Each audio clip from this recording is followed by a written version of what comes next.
Dr. Condoleezza Rice, thank you so much for joining the Bill of Rights Institute.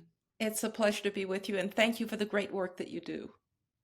You've called America an extraordinary experiment. How is our experiment going?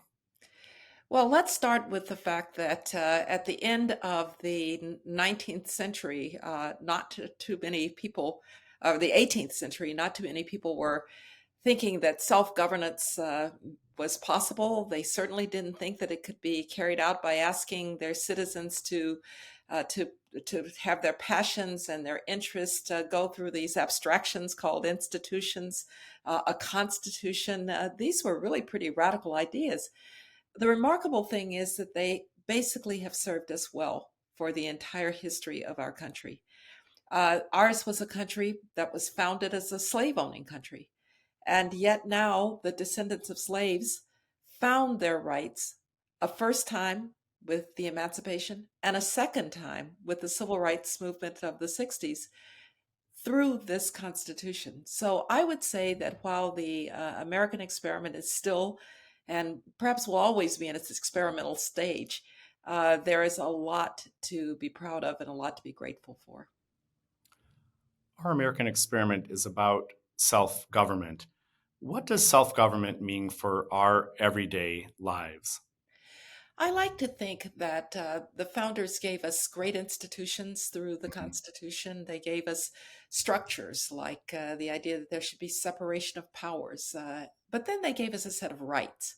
mhm, Those rights, though, were accompanied with an expectation of certain responsibilities. mhm, And so that brought us, the citizen, right into the midst of what self government meant. mhm, It meant that we were not just to exercise our rights without regard for what that would mean for the larger project.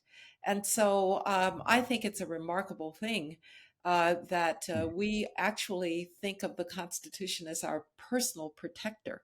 I mhm. have a friend who is German who said to me, "The problem with you Americans is you have rights and you think you have to exercise them." I said, "Yeah, well, that would be us." But it's really the Constitution. When you think about the fact that if I think you violated my rights, I will take you all the way to the Supreme Court. Mhm, Brown versus the Board of mhm, Education. How mhm, many countries can say that their citizens believe it's their personal protector? mhm, But with that comes a responsibility to respect those institutions, to care and nurture about them, to mhm. teach about them to future generations, because that's the only way that this experiment works. I love that idea of personal protection and that ownership that each individual can have. Thomas Jefferson used the phrase everyday citizenship, Yes. Yes. and his fellow Virginian James Madison talked about a parchment barrier. You've been a Secretary of State, National Security Advisor. You've seen the constitutions of so many countries. You're an expert on Russia. So many have written down these protections that are supposed to be personal but have no teeth in them. They're just parchment barriers. When you look at our country today, we know, and looking at uh, the kind of our country in comparison to others, that freedom is fragile. When we have the freedom to disagree, we also have the tendency as Americans to pull apart. How can we Americans learn to disagree better? We have to learn to disagree better because, again, Madison and the others would have thought of politics as constant contestation. You're always it constantly in a contest of ideas, but you can't have a contest of ideas if I refuse to listen to you, if I refuse to take your views into consideration, if I refuse to refute your views in a civil way so that we can share data, we can share evidence, we can have a, a discussion, a conversation that is not going to send us to our corners simply yelling at one another. And I think, unfortunately, these days we have a little too much of that. Some of it, yes, is the effect of social media and the internet. There's a kind of anonymity to it. There is a sense that you can go to your own tribe. I can go to my aggregators, my websites, my bloggers, my cable news channels. Maybe I never actually encounter anybody who thinks differently. And now, when I do encounter them, I think they're either stupid or venal. And we have to make sure that we're not staying in our own tribes, our own echo chambers, where we never have a chance to disagree agreeably. You lead the Hoover Institution, and under your leadership, you've recently established the Center for Revitalizing American Institutions. What do you hope will come from this work? The reason that we wanted to have a center for revitalizing American institutions, so we wanted first to remind everyone. We sit in a university, and so reminding students, reminding faculty who are responsible for passing on the stories and the views about the Constitution, that these are living institutions. They're not just something that they wrote on a piece of paper in 1789 and then 1790. It was all kind of agreed to, and then it went onto a shelf someplace.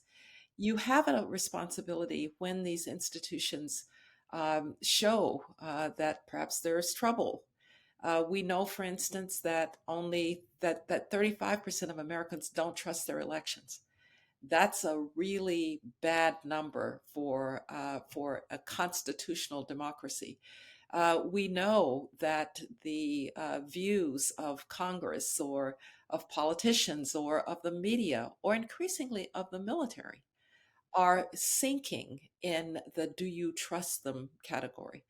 And so it is our responsibility as citizens, as scholars, as students, to take responsibility for trying to revitalize them, to understand, first of all, what's going on, but also responsibility to actually try to do something about it. And so we think by studying these concerns more deeply, trying to shed more light than heat on them, that perhaps we can get back to a day when Americans really do trust these institutions, because it's David, it's all that holds us together. We're not held together by nationality or religion or ethnicity or creed. We've come from every corner of the earth. There are people who are Muslim and Christian and Jewish and nothing at all, and we're all Americans. But it's this creed that holds us together, and so we have to protect it and defend it and extend it and revitalize it from time to time. I so appreciate that emphasis on responsibilities. Historically, civil society has helped give rise to some of the most really enduring American institutions.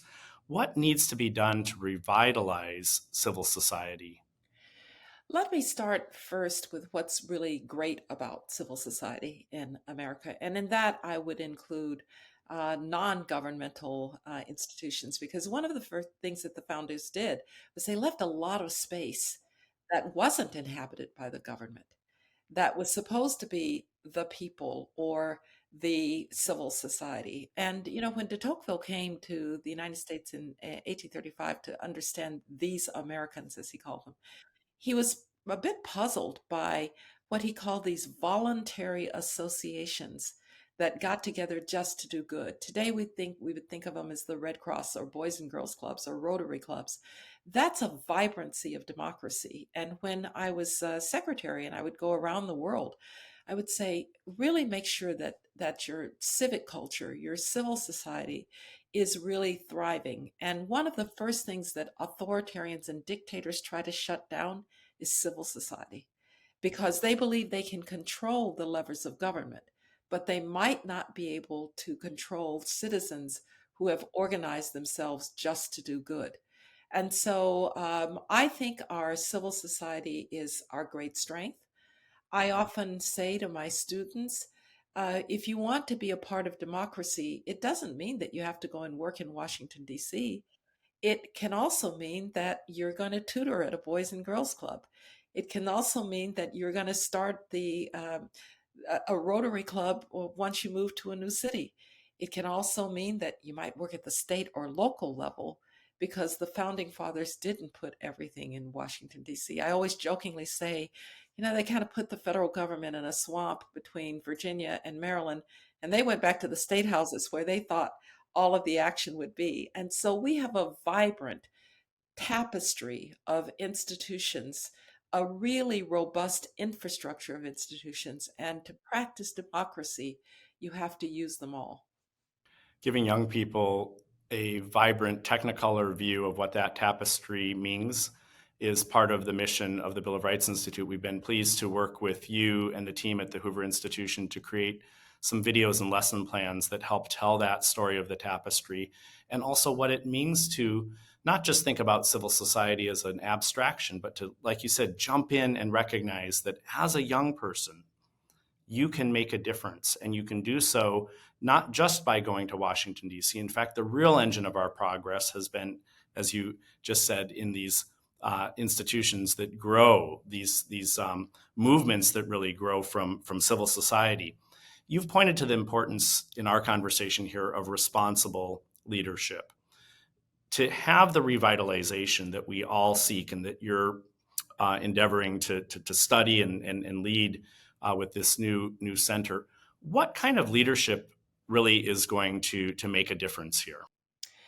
The leadership that is going to make a difference is first and foremost to recognize that leadership is not a destination, nor is it a job description. It's something that is earned. The trust is earned. The belief is earned. Again, I tell my students, start small. Don't walk into my office and tell me, I want to be a leader. Go and organize your dorm for something. That's an act of leadership.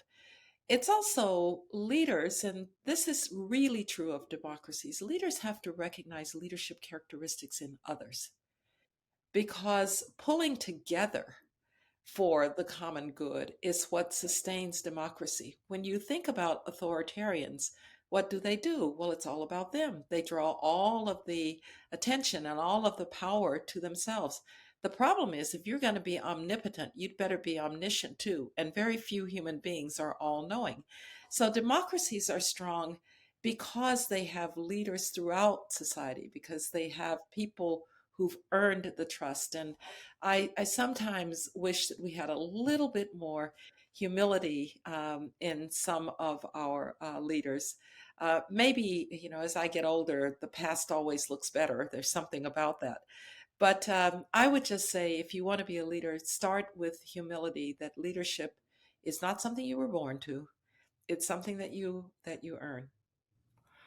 That's such great advice for young people, and that's really where we wanted to conclude our conversation today. You gave us just some practical advice that we can share and emulate for young people. They come to you looking for questions about how do I become a leader. You're saying to them, start small, start in your local community.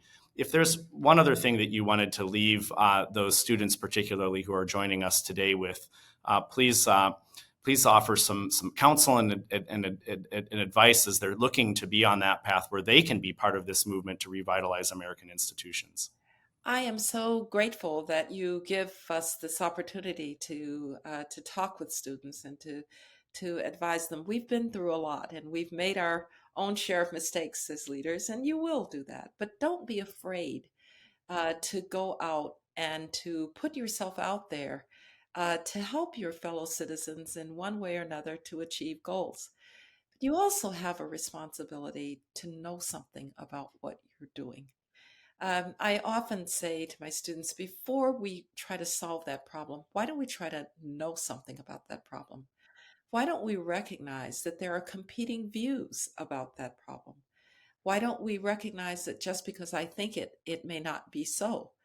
And so it goes back to something that you mentioned about disagreement and doing it agreeably and listening to people who have different opinions. One of the strengths of democracy is that we have both that right and that responsibility to debate, to bring new evidence, to bring new thoughts.